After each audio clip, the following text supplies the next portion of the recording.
Jadi harta bersama hanyalah harta yang tercipta pada saat terikat perkawinan. Tetapi harta yang diperoleh atau harta bawaan dari suami atau istri, atau si perempuan atau si laki yang didapat dari orang tuanya, itu adalah merupakan harta warisan dari orang tuanya. Ketika seseorang meninggal, maka yang berhak menerima melanjutkan itu harta dari orang tuanya adalah ahli waris pengganti. Nah, jelas ya? Ahli waris pengganti siapa? Anak turunan.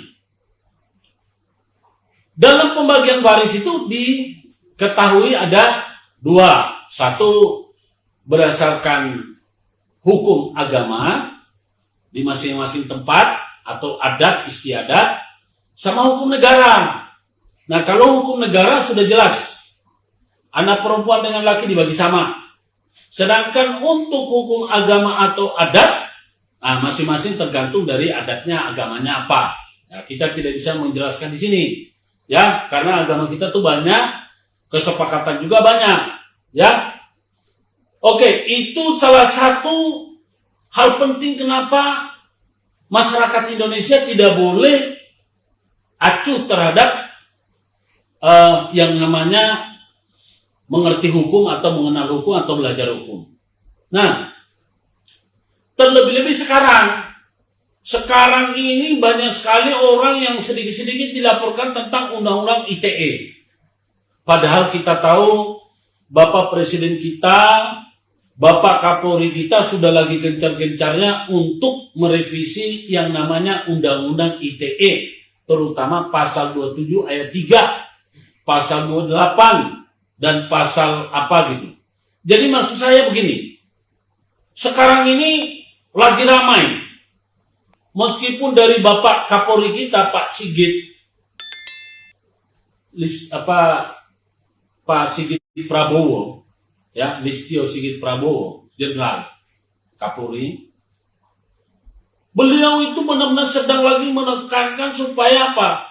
Orang-orang yang terkait atau menjadi terlapor terhadap undang-undang ITE cukup dengan minta maaf sudah selesai. Ya, saya tidak dalam posisi untuk mengoreksi ataupun apa. Saya hanya ucapkan selamat. Bangsa Indonesia patut bersyukur karena ada terobosan. Tetapi bukan itu yang saya maksud. Yang saya maksud di sini adalah sebetulnya negara ini semakin maju, semakin berkembang, semakin banyak peristiwa hukum dan banyak aturan hukum yang harus ditaati. Ya, kalau zaman dulu kita mau beli barang, cukup kita datang, kita bayar, kita tunjuk ini barang saya sudah selesai. Seperti di negara-negara yang bersih, katakanlah di Yaman atau negara-negara Timur Tengah yang sudah memang benar-benar makmur, mereka tidak membutuhkan namanya STNK, tidak membutuhkan BPKB, pokoknya mereka punya sudah itu begitu beli selesai. Nah, di kita ini ada STNK, ada BPKB, ada SIM, ada apa. Jadi saya minta kepada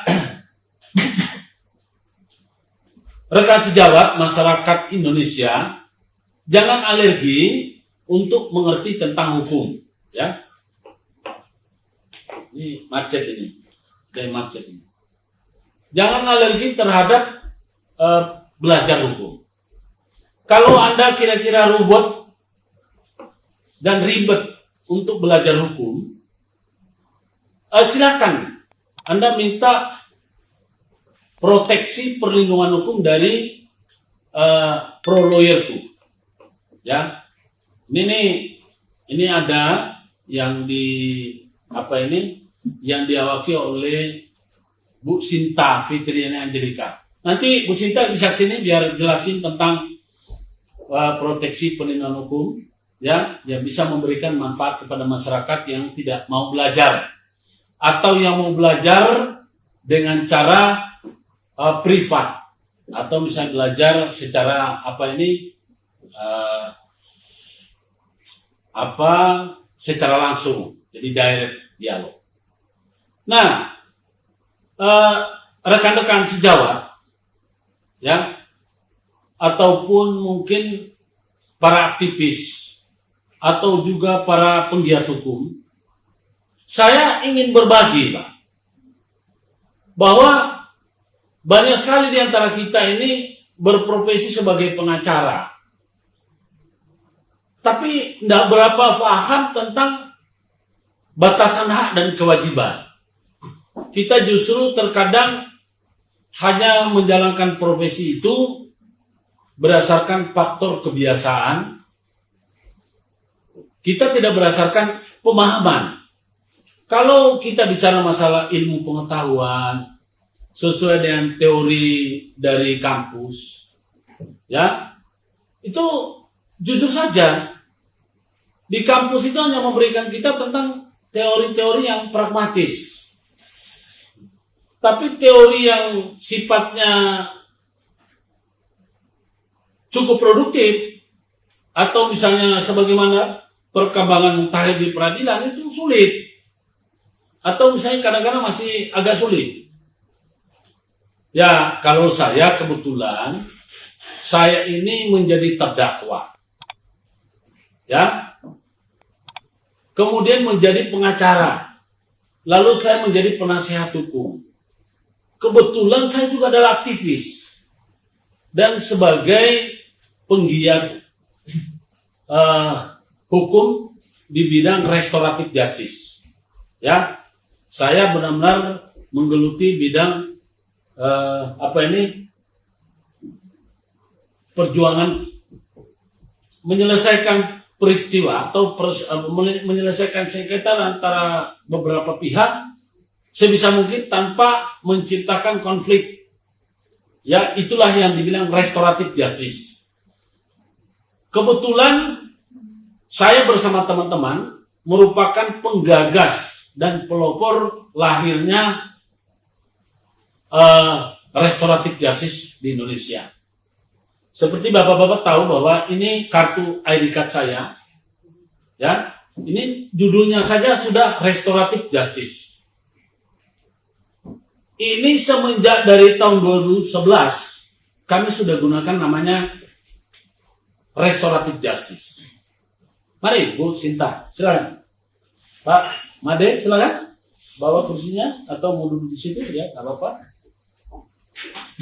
Jadi supaya bisa membantu membedah peristiwa hukum, di mana saya lihat masyarakat kita ini sebetulnya banyak. Enggak usah. Ini tadi mungkin agak macet katanya teknisi, kabelnya ada yang sedang ada gangguan. Ada gangguan? Iya. Oke, yang penting di sana tidak menjadi gangguan ya. Oke, kita lanjut. Saya perkenalkan, ini adalah Bu Sinta Fitrini Angelika. Dia adalah calon advokat yang kebetulan sudah mengikuti program pendidikan profesi advokat, ya, yang sebentar lagi akan mengikuti ujian profesi advokat dan selanjutnya akan disumpah. Di sebelah kirinya adalah saudara Made, juga sama-sama calon advokat. Tapi saat ini Ibu Sinta adalah merupakan CEO dari ProLawyerku. ProLawyerku itu bertugas untuk mendistribusikan kepada masyarakat ini. Ini adalah kartu proteksi perlindungan hukum di mana orang yang ingin mendapatkan perlindungan hukum seperti di luar negeri, dia harus tergabung dengan lawyerku. Ketika dia menjadi lawyerku, maka dia sudah punya legal pribadi, legal keluarga atau legal perusahaan. Untuk lebih jelasnya, biar bincang kita ini hidup, saya beri kesempatan kepada Mbak Sinta selaku CEO dari ProLawyerku. Apa yang kira-kira menjadi keprihatinannya yang bersangkutan sehingga dia perempuan-perempuan cantik-cantik mau menggeluti dunia hukum, ya. Silakan. Terima kasih untuk Pak Gun atas kesempatannya terhadap kami, mungkin anak-anak milenial yang mungkin mempunyai terobosan untuk dunia hukum.